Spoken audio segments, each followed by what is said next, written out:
Welcome to my classroom. Dear students, आपने sixth class में electricity and circuits का lesson read किया था। सिक्स्थ क्लास में आपने electric cell, electric bulb, electric switch और इलेक्ट्रिक सर्किट के बारे में बेसिक बातों को सीखा और पढ़ा था। अब हम सेवन्थ क्लास के चैप्टर नंबर 14 में इलेक्ट्रिक करंट और उससे रिलेटेड कुछ दूसरी बातों को सीखेंगे। आइए अब हम अपना फर्स्ट टॉपिक स्टार्ट करते हैं, जिसका नाम है इलेक्ट्रिक सर्किट। देखिए, आपने अपनी रियल लाइफ में अपने घर के अंदर बिजली के इंस्ट्रूमेंट को चलते देखा होगा। जब हम किसी इंस्ट्रूमेंट को ऑपरेट करने के लिए उसे इलेक्ट्रिक सोर्स के साथ वायर के थ्रू कनेक्ट करते हैं तो हम उस अरेंजमेंट को इलेक्ट्रिक सर्किट कहते हैं। आप यहाँ देखिए, आपको एक बिल्कुल बेसिक सा इलेक्ट्रिक सर्किट ड्रॉ करके दिखाया गया है। इसके अंदर हमने बल्ब को एक सेल के साथ कनेक्ट कर रखा है और एक स्विच भी यहाँ पर लगाया गया है। तो देखिए, यहाँ पर बल्ब को जलाने के लिए, बल्ब को ग्लो करने के लिए हमने वायर के थ्रू और सेल के साथ हमने उसको कनेक्ट कर रखा है। तो ये जो हमने अरेंजमेंट की हुई है, वायर लगा रखा है, स्विच लगा रखा है, सेल लगा रखा है, तो ये जो टोटल मिला के हमारी अरेंजमेंट है बल्ब को ग्लो करने के लिए, इस अरेंजमेंट को ही हम सर्किट बोलते हैं। मतलब किसी इंस्ट्रूमेंट के अंदर करंट को पास करवाने के लिए हम उस इंस्ट्रूमेंट को इलेक्ट्रिक सोर्स के साथ कनेक्ट कर देते हैं।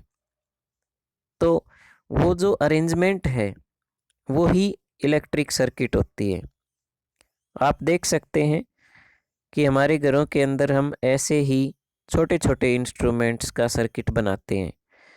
जैसे कि यहाँ पर सेल को कनेक्ट किया गया है, तो सेल जो है वो करंट प्रोवाइड कर रहा है, इसलिए सेल क्या है?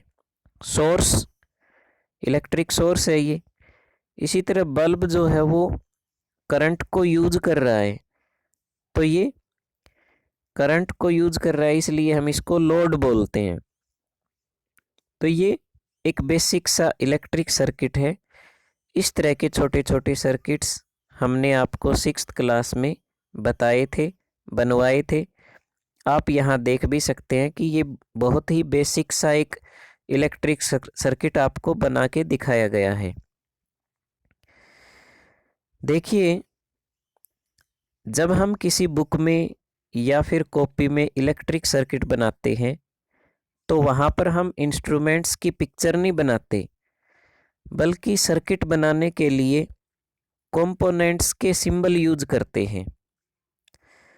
देखिए, अब मैं आपको कंपोनेंट्स के बारे में बताता हूँ। कंपोनेंट्स क्या होते हैं, इसके लिए हमें थोड़ा सा आगे नीचे की तरफ चलना पड़ेगा। आप यहाँ देखिए, आपको कंपोनेंट की डेफिनेशन बताई गई है कि कंपोनेंट क्या होते हैं।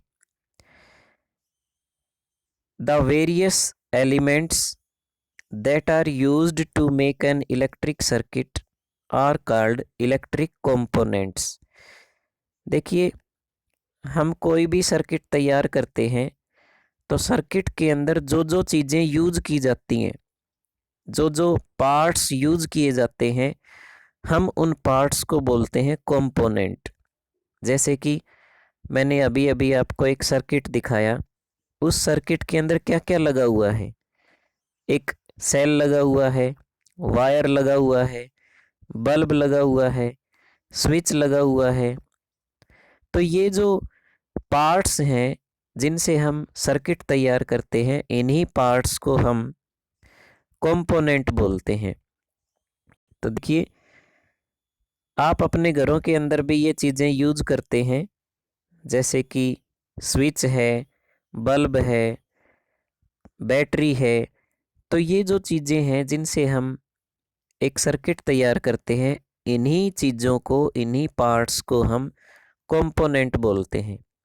आपसे अगर कोई पूछे कि इलेक्ट्रिक कंपोनेंट क्या होता है, तो आप ये बताएंगे कि जिन पार्ट्स को मिला के सर्किट तैयार किया जाता है, हम उसी को क्या बोलेंगे? इलेक्ट्रिक कंपोनेंट बोलेंगे। चलिए ठीक है, आगे देखिए। इलेक्ट्रिक सर्किट में अलग अलग कंपोनेंट को शो करने के लिए अलग अलग सिंबल यूज किए जाते हैं। देखिए, सिंबल यूज करना बहुत ही आसान होता है, क्योंकि अगर हम पिक्चर बनाएंगे तो काफ़ी टाइम लगेगा और पिक्चर बड़ी भी होती हैं। अब जैसे बल्ब का डायग्राम है, बल्ब की अगर आप पिक्चर बना के दिखाओगे तो टाइम लगेगा। सेल की पिक्चर बना के दिखाओगे तो भी टाइम लगेगा। तो इसलिए हम क्या करते हैं कि पिक्चर बनाने के बजाय उनके सिंबल यूज कर लेते हैं। कोई भी हमें सर्किट अगर ड्रॉ करना है तो हम जो कंपोनेंट हैं उनके सिंबल यूज कर लेते हैं। जैसे कि अगर हमें कहीं भी सर्किट के अंदर वायर को शो करना है, तो आप यहाँ देखिए, वायर का जो सिंबल है ये एक स्ट्रेट लाइन है। ये जो स्ट्रेट लाइन आपको दिख रही है, ये वायर का सिंबल है। मतलब हम वायर को लाइन के थ्रू, जो ये लाइन है, लाइन के थ्रू हम दिखा सकते हैं। इसी तरह अगर आपको ये शो करना है कि स्विच ऑन है, तो स्विच ऑन का जो डायग्राम है वो देखिए यहाँ पर दिखाया गया है। आपको ये दो डॉट जो है वो आपस में कनेक्टेड दिखाई दे रहे हैं। तो ये क्या है? ये स्विच ऑन पोजीशन में है, इसको शो कर रहा है। इसके अलावा यहाँ देखिए, बल्ब का जो सिंबल है वो ये है। बल्ब का सिंबल ये आपको दिखाई दे रहा है। आप इस तरह का सिंबल अपने सर्किट में ड्रॉ कर सकते हैं। इसी तरह आपको सेल का सिंबल भी दिखाया गया है। ये देखिए, ये सेल का सिंबल है। मैंने ये जो सिंबल है ये थोड़े से बड़े साइज में भी आपको यहाँ दिखा रखे हैं। आप यहाँ देखिए, बड़े साइज में देखिए आप, ये सेल का सिंबल है। सेल के सिंबल में आपको एक लाइन थोड़ी सी बड़ी और एक छोटी दिखाई देगी। ये जो आपको बड़ी लाइन दिख रही है ये होता है पॉजिटिव, और ये जो छोटी लाइन दिख रही है ये होता है नेगेटिव। तो इस तरह का जो सिंबल है ये सेल का होता है। इसी तरह अगर आपको कहीं सर्किट में, कहीं कॉपी में आप डायग्राम बना रहे हो और वहाँ पर आपको बल्ब शो करना है, तो ये आपको देखो, ये बल्ब का सिंबल दिखाया गया है। इस तरह का सिंबल आप ड्रॉ कर सकते हैं।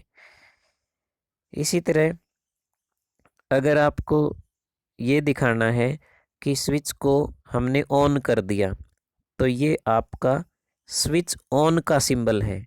देखिए यहाँ लिखा हुआ है स्विच क्लोज्ड। स्विच क्लोज्ड का मतलब होता है कि आपने स्विच ऑन कर दिया, तो स्विच ऑन का सिंबल ये होता है।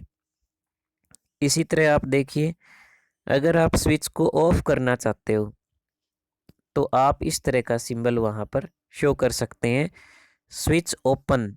स्विच ओपन का मतलब होता है कि स्विच को आपने ऑफ कर दिया और अब आपने करंट को बंद कर दिया है। इसी तरह अगर आप बैटरी का सिंबल दिखाना चाहते हैं तो आप यहाँ बैटरी का सिंबल देखिए। बैटरी का सिंबल के अंदर आपको दो या दो से ज़्यादा सेल दिखाई देंगे।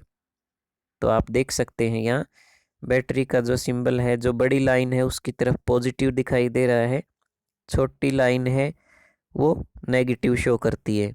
तो ये बैटरी का सिंबल है। कहीं भी आपको बैटरी शो करनी है तो ये सिंबल आप यूज़ कर सकते हैं।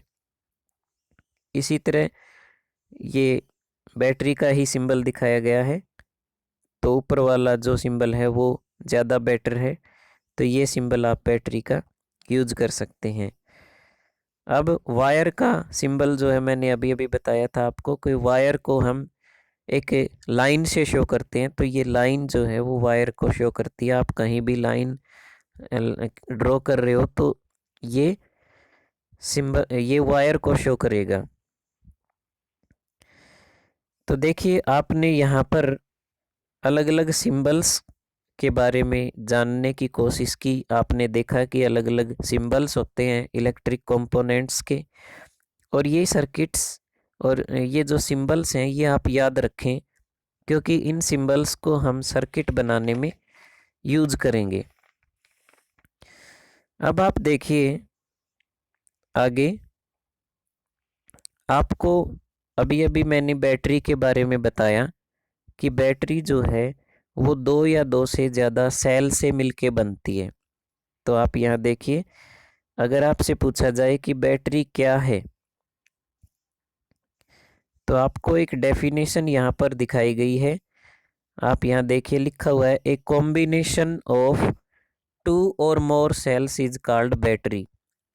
दो या दो से ज़्यादा सेल को आपस में अगर हम कनेक्ट कर देते हैं तो उसको हम बोलते हैं बैटरी।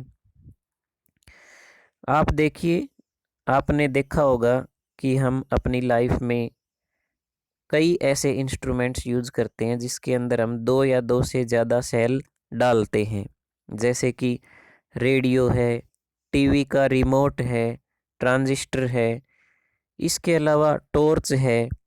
तो उनके अंदर हम दो या दो से ज़्यादा सेल डालते हैं, और आपने सेल को इस तरह से डालते हुए देखा होगा जैसा कि डायग्राम के अंदर दिखाया गया है। देखिए जैसे हम कोई रिमोट है, रिमोट के अंदर हम दो सेल डालते हैं, तो देखिए इस तरह से डालते हैं, है ना। और कोई बड़ी टॉर्च है तो हम देखिए ये सेल को डालने का तरीका दिखाया गया है। आप इस तरह से सेल को टॉर्च के अंदर डालते हैं। तो टॉर्च के अंदर जब भी हम सेल को डालते हैं तो कैसे डालते हैं, आप देखिए यहाँ आप देख सकते हैं कि इसमें जो आगे का सेल है, जो फर्स्ट सेल है, उसका पॉजिटिव टर्मिनल आगे है और पीछे की साइड नेगेटिव टर्मिनल है। और जो सेकंड नंबर पर जो सेल है उसका पॉजिटिव टर्मिनल पहले वाले सेल के नेगेटिव टर्मिनल से हमने कनेक्ट कर रखा है। आप किसी भी सेल को देखो, सभी सेल्स का सेम टर्मिनल आपको कनेक्टेड दिखाई नहीं देगा। एक सेल का नेगेटिव और दूसरे सेल का आपको पॉजिटिव कनेक्ट करके दिखाया गया है। तो ये जो कॉम्बिनेशन है सेल्स का, सेल को हमने कनेक्ट कर दिया, एक सेल को दूसरे से, दूसरे को तीसरे से। तो दो या दो से ज़्यादा सेल, सेल कितने भी हो सकते हैं, दो जोड़ सकते हो, तीन भी जोड़ सकते हो, चार भी जोड़ सकते हो। आप जितना चाहें उतने सेल को कनेक्ट कर सकते हैं। तो ये जो कनेक्ट करने का तरीका, ये जो मेथड आपको दिखाया गया है, ये जो अरेंजमेंट की गई है, इसी का नाम है बैटरी। देखो जब हम बहुत सारे सेल्स को कनेक्ट कर देते हैं तो हम उसी कॉम्बिनेशन को, उसी को हम बैटरी बोलते हैं। आप देखिए यहाँ पर ये डायग्राम आपकी बुक में भी दिखाया गया है। ये देखिए, ये पॉजिटिव टर्मिनल है और इसको हमने कहाँ कनेक्ट किया है, नीचे कनेक्ट कर रखा है। देखिए दूसरे सेल के नेगेटिव से कनेक्ट कर रखा है हमने। तो आप यहाँ सीख सकते हैं कि हम सेल को आपस में कैसे कनेक्ट करें। तो बिल्कुल क्लियरली आपको शो किया गया है कि एक सेल का पॉजिटिव दूसरे सेल के नेगेटिव से कनेक्ट किया गया है। यहाँ पर और भी अच्छा डायग्राम आपको शो किया दिखाया गया है कि एक सेल का पॉजिटिव है, ये सेल का नेगेटिव टर्मिनल है, इसको हमने दूसरे सेल के पॉजिटिव टर्मिनल से कनेक्ट कर रखा है। इसके नेगेटिव टर्मिनल को हमने अगले सेल के पॉजिटिव टर्मिनल से कनेक्ट कर रखा है। तो ये सेल को कनेक्ट करने का मेथड है। और जब बहुत सारे सेल हम एक दूसरे से कनेक्ट कर देते हैं तो उसी को हम बैटरी बोलते हैं। आप यहाँ देख सकते हैं, आपको बैटरी के अंदर जो स्ट्रक्चर होता है वो दिखाया गया है। आपने अपने घरों के अंदर इन्वर्टर की बैटरी को देखा होगा। तो ये जो डायग्राम शो किया गया है वो इन्वर्टर की बैटरी के अंदर का है। इन्वर्टर की बैटरी के अंदर भी बहुत सारे सेल छोटे छोटे कनेक्टेड होते हैं आपस में, और उनको भी ऐसे ही कनेक्ट किया जाता है। एक सेल का जो नेगेटिव है वो दूसरे सेल के पॉजिटिव से जुड़ा हुआ होता है, और दूसरे सेल का नेगेटिव तीसरे सेल के पॉजिटिव से जुड़ा हुआ होता है। तो इसी तरह बैटरी के अंदर सेल कनेक्ट किए जाते हैं। ये बहुत सारे छोटे छोटे आपको दिखाई दे रहे हैं, ये सेल ही हैं। ये अंदर का डायग्राम दिखाया हुआ है बैटरी का, कि बैटरी में बहुत सारे सेल कैसे कनेक्टेड होते हैं। ठीक है। इसके अलावा इलेक्ट्रिक कंपोनेंट के बारे में मैंने आपको पहले ही बता दिया था कि किसी भी सर्किट को बनाने में जो जो पार्ट्स हम यूज करते हैं उन्हें हम इलेक्ट्रिक सेल बोलते हैं, सॉरी इलेक्ट्रिक कंपोनेंट बोलते हैं। अब आप देखिए, अगला जो हमारा टॉपिक है वो है इलेक्ट्रिक सर्किट। इलेक्ट्रिक सर्किट के बारे में है हमारा अगला टॉपिक। तो इलेक्ट्रिक सर्किट क्या होता है? सबसे पहले तो आपसे यही पूछा जाएगा कि इलेक्ट्रिक सर्किट क्या होता है। तो आप इसके बारे में बिल्कुल छोटी सी बात बता सकते हैं, एक बिल्कुल छोटी सी डेफिनेशन बता सकते हैं कि a closed loop through which electric current can flow. मतलब एक क्लोज्ड हमने लूप बना दिया, एक रास्ता तैयार कर दिया हमने जिसमें से करंट फ्लो कर सकता है, पास हो सकता है। देखिए, जैसा कि डायग्राम में आपको दिखाया है कि ये हमने एक सर्किट तैयार किया है। इस सर्किट के अंदर क्या है आप देखिए, जो सोर्स है, सोर्स जो है वो इलेक्ट्रिक सेल है। सेल के पॉजिटिव टर्मिनल से जो करंट है वो फ्लो करेगा और बल्ब से होता हुआ वापस नेगेटिव टर्मिनल के अंदर, नेगेटिव टर्मिनल की तरफ आएगा। तो आप देख सकते हैं कि पॉजिटिव की तरफ से करंट चलना स्टार्ट करेगा और वापस जो सेल है उसके नेगेटिव टर्मिनल तक आ जाएगा। मतलब जहाँ से करंट ने चलना स्टार्ट किया, वो जो पार्टिकल हैं जो चलते हैं जिनकी वजह से करंट बनता है, वो पॉजिटिव से निकलते हैं और नेगेटिव की तरफ जाते हैं। मतलब जहाँ से वो चलते हैं वहीं पर वापस आ जाते हैं। तो मतलब उन वो एक चक्कर लगाते रहते हैं। ये एक उनका लूप बन जाता है। लूप का मतलब है एक एक ऐसी बाउंड्री जो सर्कल में है, मतलब बार बार हम उसी पोजीशन पर आते रहते हैं। जब हम किसी पॉइंट से चलें और वापस उसी पॉइंट पर आ जाएं तो हम उसको बोलते हैं लूप। ठीक है। तो यहाँ पर हमने एक क्लोज लूप बना दिया, मतलब एक ऐसा रास्ता बना दिया जो वापस हम उस रास्ते के ऊपर चलते चलते उसी जगह के ऊपर आ जाएंगे। मतलब करंट जो है वो सेल से चलना स्टार्ट करेगा और वापस सेल में ही आ जाएगा। तो इस तरह से जो सर्किट की डेफिनेशन है वो आप बता सकते हैं कि a closed loop through which electric current can flow. एक ऐसा लूप जिसके अंदर करंट फ्लो करता है, हम उसको इलेक्ट्रिक सर्किट बोलते हैं। या आप एक दूसरी डेफिनेशन भी लिख सकते हैं, यहाँ देखिए लिखा हुआ है, a closed path in which electric current can flow is called an electric circuit. मतलब करंट के चलने का जो रास्ता होता है, एक पाथ होता है, उसको हम बोलते हैं इलेक्ट्रिक सर्किट। ठीक है। तो आप देख सकते हैं कि सर्किट के अंदर करंट सेल से फिर बल्ब में, बल्ब से स्विच में, स्विच से वापस बल्ब में। तो इस तरह से एक क्लोज्ड पाथ है ये, जिसके अंदर करंट चलता रहता है बार बार। तो इसी को हम सर्किट बोलते हैं। चलिए, अब बात है कि सर्किट कितने टाइप का होता है।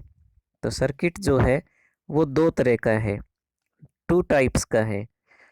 देखिए यहाँ लिखा हुआ है open circuit and closed circuit. तो अब हम क्लोज्ड सर्किट और ओपन सर्किट की बात करेंगे। क्लोज्ड सर्किट क्या होता है? देखिए, क्लोज्ड सर्किट हम उस सर्किट को बोलते हैं जिसके अंदर हमने करंट को ऑन कर रखा है और करंट जो है वो लगातार फ्लो कर रहा है। जैसे कि आपको दिखाया गया है यहाँ कि हमने स्विच को ऑन कर दिया, स्विच ऑन कर दिया तो बल्ब जो है वो जल जाएगा, आपको बल्ब जो है वो ग्लो करता हुआ दिखाई दे रहा है। तो आप यहाँ क्लोज सर्किट को देख सकते हैं कि एक the circuit in which current is following is called closed circuit. इसी तरह ऐसा सर्किट जिसके अंदर करंट फ्लो नहीं कर रहा, मतलब हमने स्विच को ऑफ कर दिया, यहाँ आप स्विच को देख सकते हैं कि स्विच को हमने ऑफ कर रखा है और बल्ब जो है वो ग्लो नहीं कर रहा, तो ऐसे सर्किट को हम क्या बोलेंगे? ओपन सर्किट बोलेंगे। यहाँ पर आप देखिए लिख भी रखा है कि नो फ्लो। नो फ्लो का मतलब इसमें करंट नहीं चल रहा, और जिसमें करंट नहीं चल रहा है उसको हम बोलेंगे ओपन सर्किट। और यहाँ पर देखिए लिखा हुआ था इलेक्ट्रिसिटी फ्लो, मतलब इसके अंदर करंट फ्लो कर रहा है। लिखा हुआ है क्लोज्ड सर्किट में करंट फ्लो कर रहा है, और यहाँ लिखा हुआ है ओपन सर्किट में no current flow. Open circuit वो होता है जिसमें कोई भी करंट फ्लो नहीं करता। लेकिन ये जो सर्किट है इनको अगर हम डायग्राम की फॉर्म में शो करें, अगर हम इनका डायग्राम बनाएं तो हम कैसे बनाएंगे? देखिए मैंने बताया था आपको कि हम कॉपी या बुक में जब बनाएंगे सर्किट तो हम पिक्चर नहीं बनाएंगे बल्कि उनके सिंबल यूज करेंगे। तो आप यहाँ क्लोज्ड सर्किट का डायग्राम देख सकते हैं कि क्लोज्ड सर्किट का डायग्राम किस तरह से बनाया गया है। देखिए यहाँ पर ये बैटरी का सिंबल है, बैटरी को शो किया गया है। ये बल्ब का सिंबल है, बल्ब को ग्लो करता हुआ दिखाया गया है। ये स्विच का सिंबल है, और ये जो एरो हैं ये करंट को शो कर रहे हैं कि करंट किस तरफ से किस तरफ जा रहा है। तो इस तरह से हम इलेक्ट्रिक सर्किट बनाएंगे। साइंस की कॉपी में जब भी हम सर्किट बनाएंगे तो सर्किट के सिंबल यूज करेंगे, पिक्चर नहीं बनाएंगे हम। इसी तरह ओपन सर्किट में देखिए, ओपन सर्किट में आपको इसी तरह बैटरी दिखाई गई है, बल्ब दिखाया गया है, लेकिन यहाँ पर बल्ब ग्लो नहीं कर रहा क्योंकि हमारा स्विच जो है यहाँ पर ऑफ है। ये देखिए यहाँ पर स्विच के बीच में डॉट नहीं लगा हुआ, लेकिन जो क्लोज्ड सर्किट है उसके स्विच में डॉट लगा हुआ था। इसका मतलब है कि यहाँ पर जिस स्विच के अंदर डॉट दिखाया गया है इसका मतलब वो स्विच जो है वो ऑन है, उसमें करंट फ्लो कर रहा है, इसलिए बल्ब ग्लो कर रहा है। लेकिन जो नीचे ओपन सर्किट है इसमें डॉट शो नहीं किया गया स्विच के अंदर, तो इसका मतलब यहाँ करंट फ्लो नहीं कर रहा, ये ओपन सर्किट है और इसमें बल्ब ग्लो नहीं करेगा। अब आप देखिए ओपन और क्लोज्ड सर्किट दोनों को एक साथ हमने दिखाया है। ये दोनों डायग्राम आप आसानी से बना सकते हैं और आपने 6th क्लास में इनके बारे में सीखा है। अब देखिए बल्ब के अंदर आपने एक बहुत ही पतली सी वायर देखी होगी।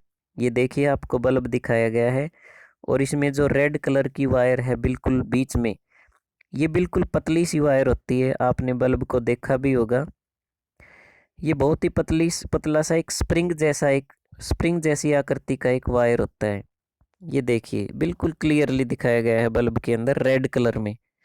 ठीक है, तो ये क्या है? इसको हम फिलामेंट बोलते हैं। ये देखिए यहाँ पर आपको इसकी लेबलिंग भी करके दिखाई है कि बल्ब के कौन कौन से पार्ट होते हैं। तो देखिए ये फिलामेंट है, ये बिल्कुल पतला सा एक वायर होता है स्प्रिंग जैसा, इसको हम फिलामेंट बोलते हैं और ये बल्ब के अंदर होता है। तो ये जो फिलामेंट है इसके अंदर से करंट पास होता है, तब ये बल्ब ग्लो करता है, जलता है। लेकिन कभी कभी ये जो फिलामेंट है ये बीच में से टूट जाता है, ज़्यादा गर्मी की वजह से, ज़्यादा हाई वोल्टेज करंट की वजह से ये टूट जाता है। तो तब ये सर्किट को क्लोज नहीं कर पाता, मतलब सर्किट को कंप्लीट नहीं कर पाता। अगर बीच में से कहीं से भी ये वायर, ये जो फिलामेंट है ये टूट जाता है तो फिर करंट के चलने का जो रास्ता है वो कंप्लीट नहीं हो पाता, मतलब करंट रुक जाएगा, करंट स्टॉप हो जाएगा, फ्लो नहीं करेगा। तो तब ये बल्ब जलेगा नहीं, क्योंकि जब तक करंट जो है वो, करंट का जो पाथ है वो क्लोज रहेगा, हर जगह से वो कनेक्टेड रहेगा तब ही करंट पास होता है। अगर कहीं से भी सर्किट हमारा टूट जाता है तो करंट फ्लो नहीं करता। तो इसलिए बल्ब के अंदर की वायर भी अगर टूट जाती है तो करंट रुक जाएगा और फिर बल्ब ग्लो नहीं करेगा। इसी तरह आप आगे देखिए, आपको फ्यूज बल्ब दिखाया गया है। फ्यूज बल्ब के डायग्राम में देखिए, ये देखिए, ये जो वायर है फ्यूज बल्ब की, ये टूटी हुई है बीच में से। तो ये जब टूट जाएगी तो करंट जो है वो इसमें से पास नहीं होगा, क्योंकि मान लिया इधर से करंट इस वायर के अंदर आया, मान लिया इधर से आ रहा है करंट, तो ये यहाँ आके रुक जाएगा, स्टॉप हो जाएगा, ये आगे अगली जो वायर है उसमें नहीं जाएगा और फिर बल्ब ग्लो नहीं करेगा। तो इसको कहेंगे फ्यूज्ड बल्ब।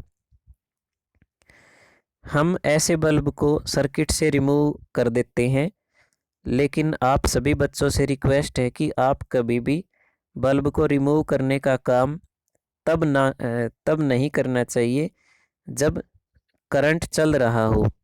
जब आपने स्विच ऑन कर रखा है, पीछे से सप्लाई आ रही है, करंट आ रहा है, तो हमें कभी भी बल्ब को उस समय रिमूव नहीं करना चाहिए। हमेशा हमें बल्ब को सर्किट से रिमूव तब करना चाहिए जब हमने स्विच को ऑफ कर रखा हो। ठीक है। अगर हम करंट चल रहा है उस टाइम अगर बल्ब को रिमूव करेंगे तो वो जो करंट है वो हमारी बॉडी के अंदर से ही पास होना स्टार्ट कर देता है। वो हमारी बॉडी को ही सर्किट के रूप में यूज करता है, सर्किट की फॉर्म में यूज करता है। तो देखिए यहाँ पर आपसे रिक्वेस्ट है कि करंट जो है वो हमारे लिए बहुत ही खतरनाक है। अगर करंट हमारी बॉडी में से पास करेगा तो इससे हमारी डेथ भी हो सकती है। तो इसलिए आपसे रिक्वेस्ट है कि कभी भी अपने आप किसी भी इलेक्ट्रिक सर्किट में काम ना करें। तो आपको यहाँ दिखाया भी गया है, ये देखिए, ये सिंबल है। अगर आपको कहीं भी ये सिंबल दिखाई दे तो आप ये समझ लेना कि यहाँ पर करंट है, बहुत ज़्यादा हाई वोल्टेज का करंट है और वहाँ पर हमें नहीं जाना चाहिए। तो आपको ये सिंबल यहाँ पर शो किया गया है। ये इलेक्ट्रिक करंट, इलेक्ट्रिसिटी का सिंबल होता है। तो आप यहाँ पर देखिए, यहाँ पर आपको बताया गया है, सेफ्टी पॉइंट बताया गया है कि do not touch electrical appliances with weight hands, मतलब गिल्ले हाथों से हमें किसी भी बिजली के इंस्ट्रूमेंट को, किसी भी वायर को टच नहीं करना चाहिए। जहाँ भी मॉइस्चर है या हमारे हाथ गिल्ले हैं या जैसे कि बरसात आ रही है, आसपास बहुत ज़्यादा पानी बिखरा हुआ है, तो ऐसे समय में हमें कभी भी किसी भी इलेक्ट्रिकल इंस्ट्रूमेंट को टच नहीं करना चाहिए। ये आपसे रिक्वेस्ट है। तो देखिए आज का चैप्टर हम इतना ही करेंगे क्योंकि नहीं वीडियो लंबी हो जाएगी। आगे का जो टॉपिक है वो हम अगली वीडियो में करेंगे। तब तक के लिए ओके बाय, थैंक यू।